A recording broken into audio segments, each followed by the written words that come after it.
चुगली का परिणाम। एक राजा ब्राह्मणों को लंगर में महल के आंगन में भोजन करा रहा था। राजा का रसोइया खुले आंगन में भोजन पका रहा था। इसी समय एक चील अपने पंजे में एक जिंदा सांप को लेकर राजा के महल के ऊपर से गुजरा।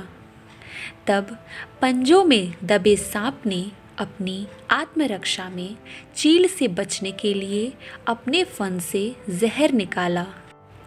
तब रसोइया जो लंगर ब्राह्मणों के लिए पका रहा था, उस लंगर में सांप के मुख से निकली जहर की कुछ बूंदें खाने में गिर गईं। किसी को कुछ पता नहीं चला। फलस्वरूप वह ब्राह्मण जो भोजन करने आए थे, उन सब की जहरीला खाना खाने से मौत हो गई।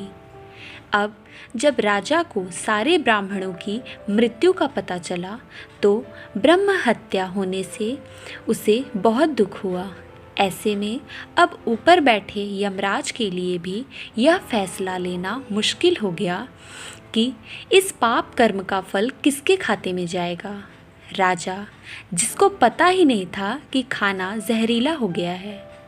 दूसरा, रसोइया, जिसको पता ही नहीं था कि खाना बनाते समय वह जहरीला हो गया है।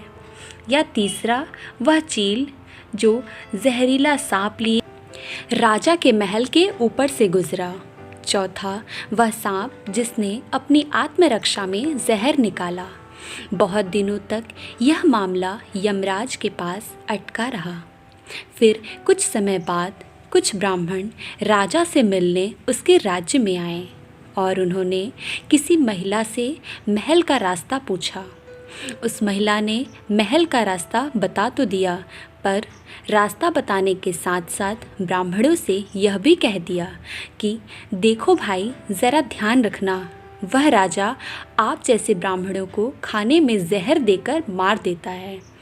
बस जैसे ही उस महिला ने यह शब्द कहे, इस पर यमराज ने फैसला ले लिया कि उन मृत ब्राह्मणों की मृत्यु के पाप का फल इस महिला के खाते में जाएगा और इसे उस पाप का फल भुगतना होगा।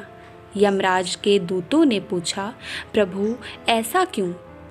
जबकि उन मृत ब्राह्मणों की हत्या में उस महिला की कोई भूमिका भी नहीं थी।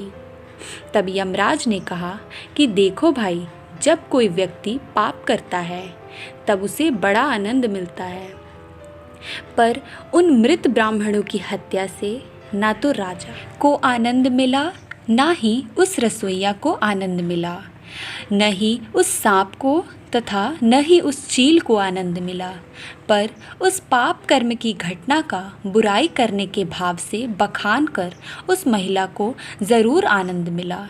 इसलिए राजा के अनजाने पाप कर्म का फल अब इस महिला के खाते में जाएगा। बस इसी घटना के तहत आज तक जब भी कोई व्यक्ति जब किसी दूसरे के पाप कर्म का बखान बुरे भाव से करता है, तब उस व्यक्ति के पापों का हिस्सा उस बुराई करने वाले के खाते में भी डाल दिया जाता है।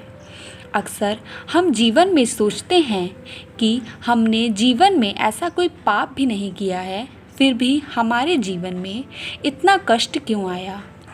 यह कष्ट और कहीं से नहीं, बल्कि लोगों की बुराई करने के कारण उनके पाप कर्मों से आया होता है, जो बुराई करते ही हमारे खाते में आ जाता है।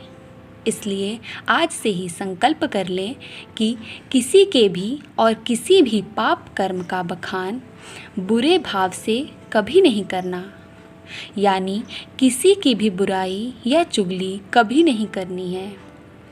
लेकिन यदि फिर भी हम ऐसा करते हैं तो हमें ही इसका फल आज नहीं तो कल ज़रूर भुगतना पड़ेगा।